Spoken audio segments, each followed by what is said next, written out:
So today we're starting a series, a new section of worship services on the theme of mystery women of the Bible.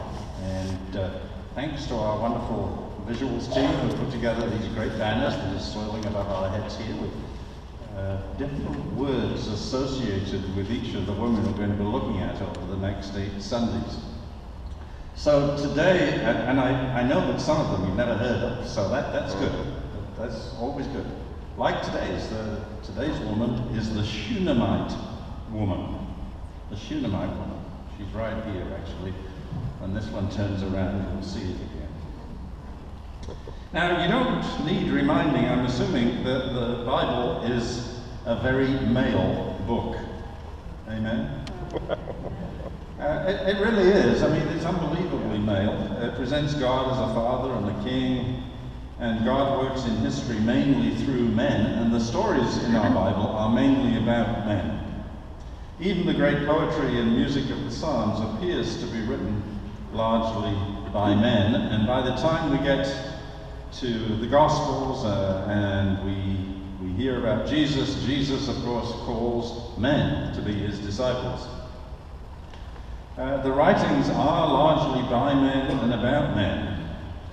But I have heard a rumor that only 50% of the population are male. No. So, it's interesting, given that the other 50% holds up the sky also, that we need to be hearing the stories of the women. And we can do some of that if we tease it out from the scriptural record, but it's not easy.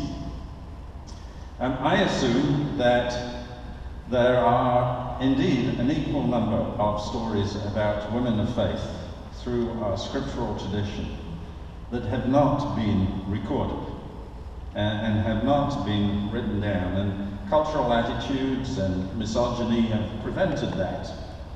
So between now and the end of August, we'll be looking at some of these extraordinary women from the biblical tradition. Some are very ordinary sort of moms and wives, and some are really quite extraordinary. So today we're looking at this woman. We don't know her name. We know her simply as the Shunammite woman, which means she came from the village of Shunem. Now, I can't speak for you, but speaking for myself, the older I get, the more often I wonder what kind of difference I've made in the world. When I'm dead and gone, how will people remember me, if they remember me at all? Will it have made any difference that I've lived on this earth? Well, in the 4th chapter of the 2nd book of Kings, here we are almost 3,000 years later, and we're still telling the story of this woman of Shunem. There's something very powerful and very endearing about this woman's story, and it's a story I love. Talk about leaving your mark. In the biblical record of the story of God's people, this unnamed woman is characterized as great. She's remembered. Amazingly, even though she isn't of royal blood, she didn't marry some great king like Esther did, she's not a prophet, she's not of high rank, no great knowledge or skill. She didn't save her people, or even lead her people. So why study her? Why include her in our list of mystery women for study this summer?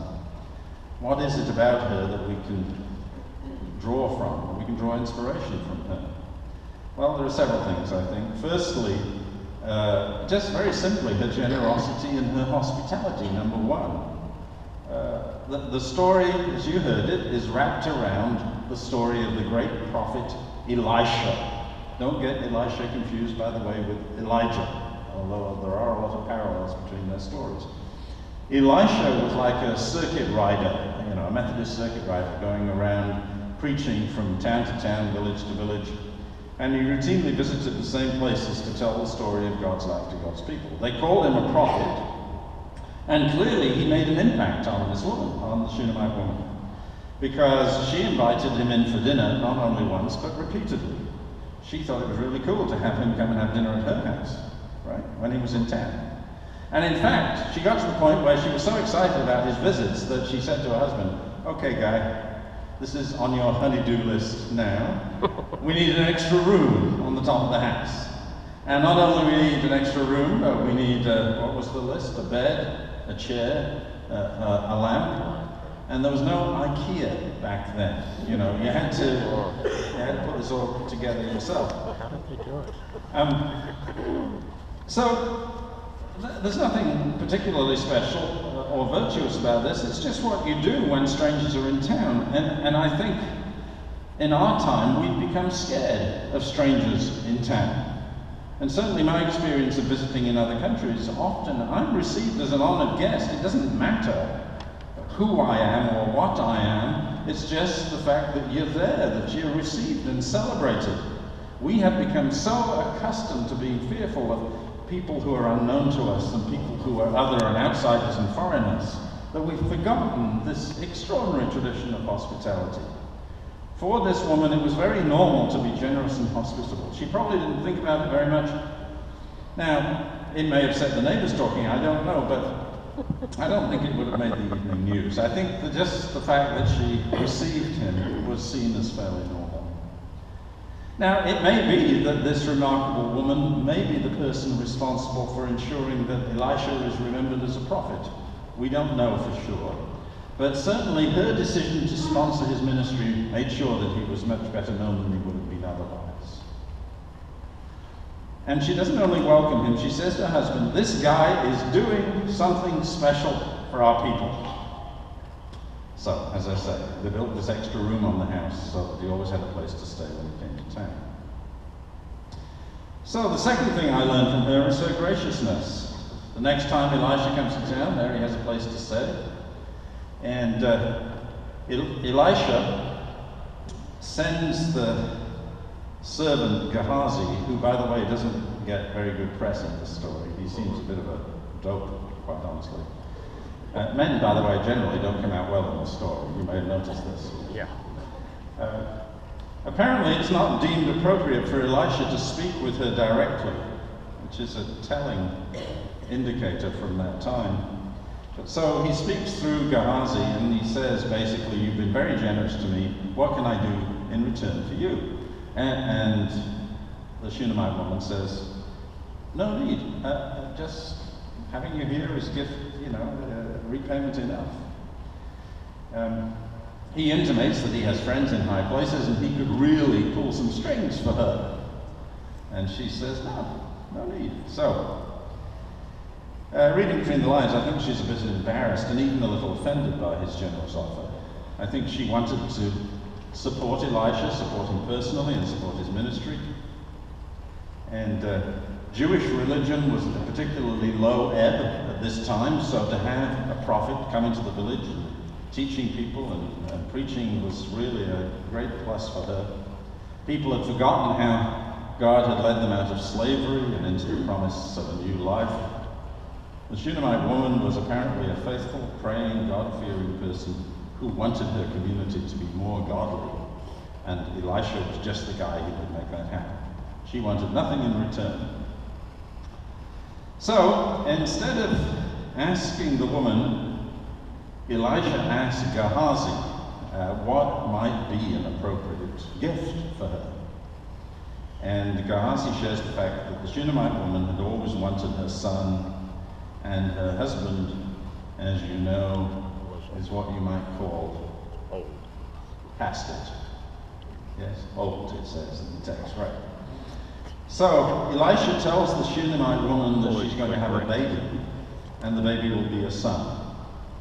Now I get a sense from the story that she's almost angry about that hey, what do you think you're doing, meddling in my life, How could this fine man of God make a promise like this when clearly, the husband, But sure enough, 12 months later, she's holding a beautiful baby boy in her arms, and she is thrilled beyond measure. And her husband, of course, is remarkably absent during all of this, and naive to the point of foolish, actually, throughout the story. But he reappears several years later when we hear that the son has gone with Dad out to the fields for the harvest. And we get in a very condensed version that he has a headache. and the headache gets worse and worse. And of course, Dad, you know what dads are like. Well, no, not all dads are like this, but this dad didn't know what to do, so he basically said, take him back to Mom. So the little boy is carried back to Mother, placed in Mother's arms. He sits on her lap, and we're told that he died. Tragic story. But the Shunammite woman knows that that's not the end of the story. She knows and she believes in Elisha. So point number 3 about this woman is her faithfulness leads her to believe that miracles are possible. When the boy dies, she takes his body and puts it on the bed in that guest room that she prepared for the prophet. And she knows that she has to get word immediately to the man of God, who by this time was some distance away, about 25 miles away, on Mount Carmel. So she tells her husband to get a donkey so that she can get on the road. Notice she didn't send the husband. You did notice that. She gets on the donkey and heads on. By the way, there's a wonderful, famous picture of this moment painted by Rembrandt. And if we could have catched it a little more easily online, it comes out fairly, the picture quality isn't good online, so we couldn't get it up on the screen here for you. But you may want to have a look at it. The picture is set in the darkness of night, and the husband is standing there looking clueless. The woman's face is bathed in light, and husband standing back in the darkness. And as she is leaving, do you remember what he said to her? You know, why are you going to see the prophet today? It's not the new moon or the Sabbath, you know, it's not a holiday. Why are you going to see him? Still doesn't get it. And the woman asked the servant to make sure that the donkey goes as quickly as possible. And then as Elisha sees her coming in the distance, he sends Gehazi to go and see what's going on. And she says, I'm fine, thanks, to Gehazi, right? Because she doesn't trust him. So she goes to see Elisha himself. She tells him what's happened. And what Elisha does is to send Gehazi with his staff, the stick that he uses for walking, and tells him to go and lay the staff on the child.